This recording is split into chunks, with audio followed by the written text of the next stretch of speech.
In our contemporary society, one often wonders, perhaps indirectly, about the market structures of the world. Why are there so few companies that offer decent smartphones? And why are they so expensive? Like, how come I can go to the supermarket and buy fruit for virtually the same price anywhere? These kind of questions can be easily understood when analysing the market structure of various industries. For example, a small number of dominant businesses in an industry, like with smartphones, is called an oligopoly. Not to be confused with monopoly, where just one firm holds all the power.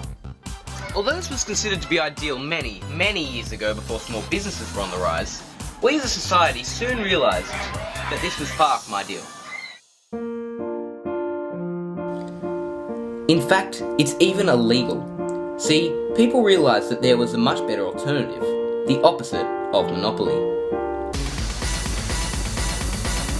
Perfect competition.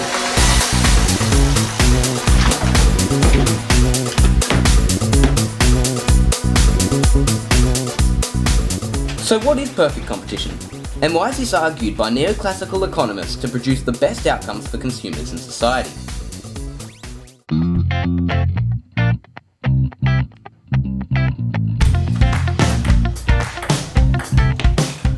Perfect competition is based on the fact that power in the market is dispersed equally between firms.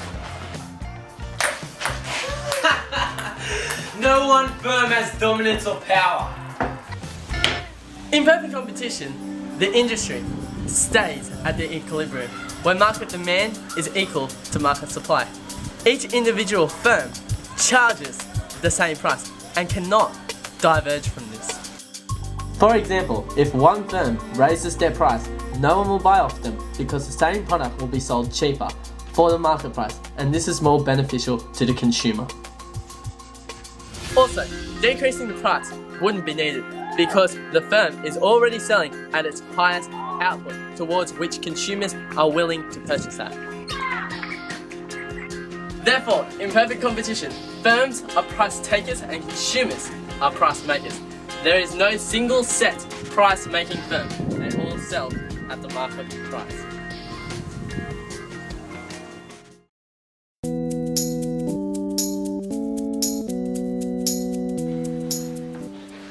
One would always assume there will be competition in the market because consumers will choose to go to one firm instead of another. However, the main point in perfect competition is to ensure that no one firm will have an advantage over the other.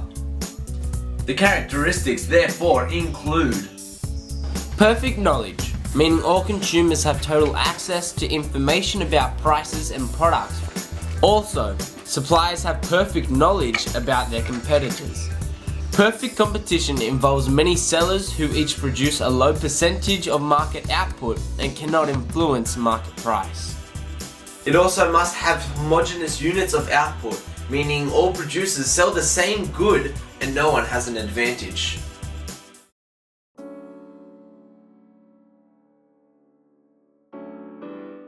Basically, in perfect competition, any involvement with the government may cause the whole system to not work.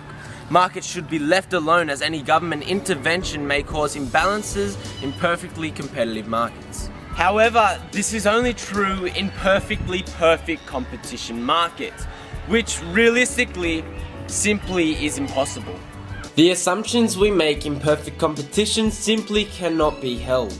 For example, consumers have imperfect information and their preferences and choices can be influenced by a range of factors such as marketing.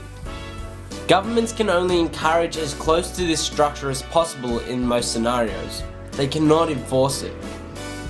Theoretically, with everyone at equal gain, if the government tries to intervene, this will hinder the balance.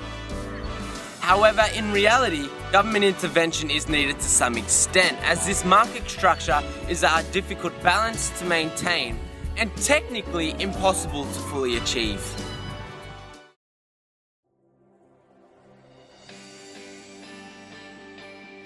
Though there are no actually perfect competitive markets in the real world, there are very few close examples. An example would be a large auction of identical goods where many buyers and sellers are in the one place.